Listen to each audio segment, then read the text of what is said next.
Kakayang dala ding padala. Adwa kayo mo may padala. Tita, ika mo po kay Pearl. Pearl, sinasabat yung yung padala mo. Hindi sinasabat anong tawag dito? No-hold lang kayo. Ino-hold. Dino-hold yung mo. Iyan lang naman. Ayan, Ano po, kasi, kumbaga, pero akong nito, pinautang ko lang ngayon para ipadala na sa nyo, pinautang ko lang. parang tinig mo na yung responsive. Ako sinali kanini. Ako sinali. Credit card. O, ini magkano yung ini kanina? 400 dirham yan ini. 400 dirham. Kasi opo yan mo. Opo yan ini. Peso, wala yung 10,000 ni. Wala yung 10,000 yan. Tita, pakisend ka ko yung resibo. Oo, kasi di ba sa ating mga Pilipino, di ba pag nagpadala, Declaration nyo po, pangalan nyo yung nakalagay. Kalukuhan na naman ng gusto mo. Sinicheck yung kayo yung pumirma. cellphone lang. Mo sabihin yan. So, nanong buriyo ko na nyo, Rene? Renti pagpagalan me, ko na nyo lang? Pal, gal, gulo. Magpalka. Oh. Grabe, no? Iba talaga sa Pilipinas eh. Magwabra kaming basalese, kibat mo kanyan? Naka-live ako. Ma'am, bawal po yun, ma'am. Ay, hindi bawal. Marami. Ay, anong bawal?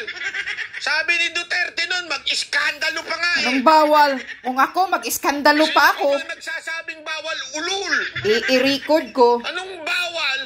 Correct. Mga ulul kayo dyan sa airport. Kailaman nyo yung gamit. Gusto nyo kayo lang ang hindi pwedeng kumuha ng video. Kapal ang mukha ninyo.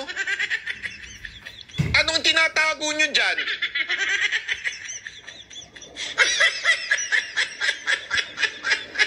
Alam mo, meron kasi ditong may nag-post nga dito ang nakasulat dito, 10,000 ang pwede or pag OFW is amounting to 350,000.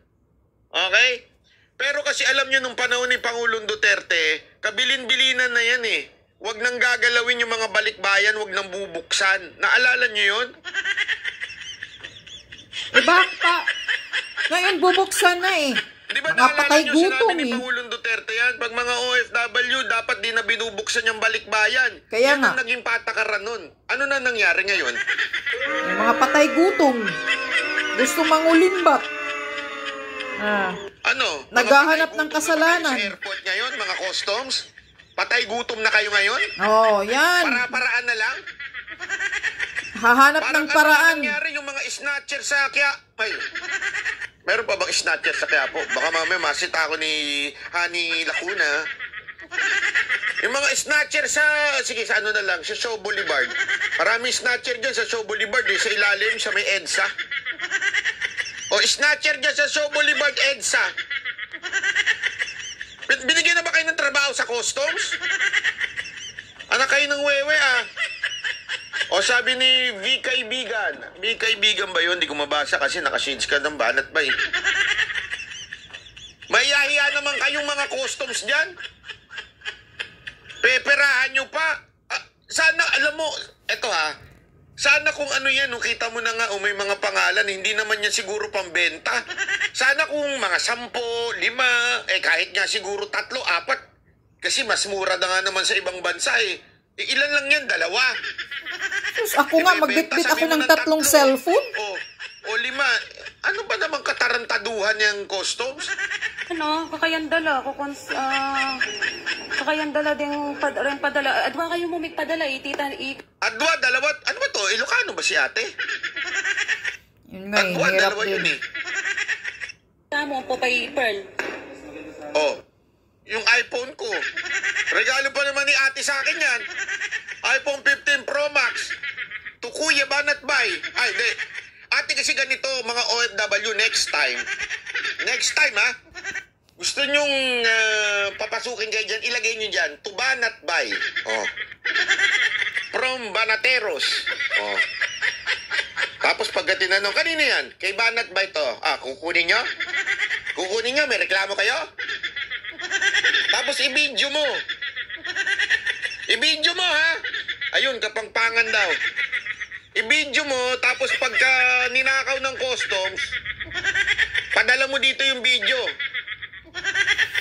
Grabe Pero, talaga itong airport pag niya. nakalagpas, Puro naghahanap ng paraan-paraan diretso yan sa akin. kung paano makakulimbat. Joke lang po, ha? Pearl, sinasabat yung ano, yung padala mo. Hindi Oh. sinasabat ha. O anong tawag dito? Hold lang kayo. O, ino-hold yung ano mo. Iyan lang naman, ayan. O. Hino-hold? Ano hino-hold? Hino-hold up? Sana sinabi mo ganun. Anong hino-hold? Hino-hold up? Ano po, kasi kumbaga O, pero akong ano nito, pinautang ko lang nga yun eh. Para ipadala niya sa ano niya, pinautang ko lang. parang tinik mo na yung responsive. Ako sinali kanini. Ako sinali. Credit card. Hindi magkano yung yan kanina? 400 dirham yan ini. 400 dirham. Kasi opo yan mo. Opo yan ini. Peso, wala yung mga 10,000 ni. Oo. Paya ka, no? Mura Opo nga yan. lang eh. Opo. Akala niyo siguro iPhone. Opo, iPhone. Sa bagay, magkatunog. Hindi, alam mo, ito sinusubukan siya silipan dyan na 10,000 lang. Kaya lang, nakasulat dito sa patakaran, no? Duty and or tax exemption. No custom duties and taxes shall be collected on goods with de minimis value of 10,000 or below. However, may however, importante yung however. However, imported tobacco or alcohol products, even when falling with diminished value, are still subject to payment of the excise tax imposed by NIR code. Okay, siguro naman, di naman siguro alak yan. Hindi rin naman siguro tabako yan. Returning residents and returning overseas Filipino workers. Malinaw. Returning residents and returning overseas Filipino workers are granted a tax and duty exemption on importation of their personal household effects in amount up to 350,000, says, subject to the condition prescribed under rules and regulations. Any amount in excess of the threshold shall be subject to corresponding duties and taxes under CMTA and NIRC pala. NIRC. Diba ho? Returning OFWs are granted additional duty and tax exemption privilege for home appliances and other durable in the amount not exceeding 150,000, subject to the condition prescribed under rules and regulation. In short, ang kapal ng mukha nyo, customs!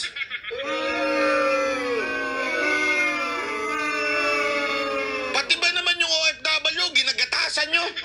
Ganyan na ba ho kayo ka-squatter? Ganyan ang kamandurugas. Mga patay gutom na siguro. Ay nako, pambihira kayo. Ilagay nyo kasi sa susunod, Akin to, lagay mo. Masking tape. Yan nga eh. Hindi, alam mo, sa totoo lang, sa tingin ko wala namang nalabag na batas dito Wala talaga. Cellphone lang naman yan. Parang nag-video na Parang umaatras na yung custom. Di ba? Alam mo magandang gawin nyo dito sa susunod, Pag sinabihan kayong bawal i-video, iganon nyo yung muka. Yung muka mismo. Kasi nung sinabihan siyang ibawal yung video, naputol yung video Next time, iganon nyo. Hindi ho kayo ikukulong pag kinuhanan nyo ng video. Tandaan ninyo, sila ho ay public.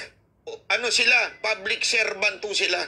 Mga OFW, pag sinabihan kayo, ikukulong kayo, huwag kayong matakot. Ipadala nyo kagad sa SMNI. Ipadala nyo kay banatbyofficial@gmail.com. Hindi tama yan yung sasabihan ka na hindi pwedeng i-video. Ang kapal na mukha mo, sino ka? Takot, baka makita yung Kaya lang, hindi kanilang na mga nakita dito Wala yung mga 10,000. masahol pa sa snatcher ang mga kamay. Natatakot na Oo, i-video. kasi, di ba sa ating mga Pilipino, di ba pag nagpadala, Declaration nyo po, pangalan nyo yung nakalagay. Hindi Yan lang, pangalan lang, declaration. pangalan nyo at kayo yung pumirma. Ayan, Oo, so anong ibig mo sabihin yan? lagay dyan. So nanong buriyo ko na nyo rin Na, koro ko ne kereke? Aserehe, ere. Erehe? Anong erehe? Iba na kasing salita. Pagulande ko na nyo na. Ano ko? Magobra kaming masalese, kaya ba't makanyan? Naka-live ako. Ay, hindi bawal. Hindi bawal yan! Yan Anong o, bawal? dala ako. I-video mo yung mukha! Kaya nga. Nakakagigil talaga itong airport natin. Anong bawal? Parang mga patay gutom na. Grabing mga ano to. Iba na talaga ngayon ang mga ano, alam mo yung customs ha, pambira kayo ha. Ginaganyan yung mga OFW natin ha. Huwag ganyan. Naghihirap yung mga yan para magpasalubok. Ano yan? Bebenta ba nila yan? Kaya nga. Tandaan ninyo, the heart of the law, kaya ka tinataksan kasi ibebenta mo. Correct. Puso nung batas eh. Ibebenta ba yung pangkanila lang yan eh? O pasalubong nila, mayaman sila eh. Yung mga sports car nga, hindi nyo nga tinataksan eh. Yung mga sports car na mga inchik dyan eh. Mga putang ina, paano nagkaroon ng mga inchik yung mga sports car na yan? Minsan nga gusto kong banggain yung sports car eh. Pustahan ko sa inyo pag binangga natin yan. Hindi, kaya lang, huwag naman ganun. Masyang ka naman violente ba, not by? Hindi, pustahan tayo pag nabangga yung sports car na hindi napapalagyan oh. Puro mga inchik may-ari niyang animal na yan eh. Pinalulusot ninyo tapos itong cellphone lang. Yun nga eh. Oh. Mga OFW, pag sinisita yung gamit ninyo, ila-live nyo talaga. Mag-video kayo. Katulad ng sinasabi ng isang tarantadong andyan, security, na bawal daw. Sigawan nyo. Kasi kabilin-bilinan pa nga yan ni PRRD noon eh. Tama yun. Hindi ko yun nakalimutan. Na kayong mga OFW, pag umuwi, pag ginagalaw yung mga gamit ninyo sa airport, mag-iskandalo kayo at videohan ninyo. Hindi ko talaga nakakalimutan yung sinasabi ni PRRD noon. At sinasabihan na yan sila, alam na nila yan. Na pag OFW, hindi gagalawin yung mga gamit ninyo. And besides, 2 cellphone lang sinisita. Para ano? Custom. Dahil nakasulat lang doon, hindi pangalan ni ate ang nilagay. Kung ako nga, nagbibit-bit ako ng 3, 4. Subukan natin. Tayin ko lang kung mangyayari sa akin yan. Sinasabi ko na mag-iskandalo talaga ako sa airport. Mga walang niya kayo eh. Humahanap lang kayo ng mga paraan para kung saan kayo makasequester. Bakit? Kulang-kulang na bang sahod ninyo dyan? Gutom na ba kayo? Naghahanap kayo ng paraan eh. Para lang talaga makukuha ninyo. At kung maano si ate natatakot, magbabayad ng pera. Para laklakin ninyo. Walang niya kayo eh. Tarantado kayo dyan eh. Tangina talaga itong Marcos administration. Walang kadala-dala. Puro mandurugas kung saan-saan. Puro maghahanap ng paraan. Para lang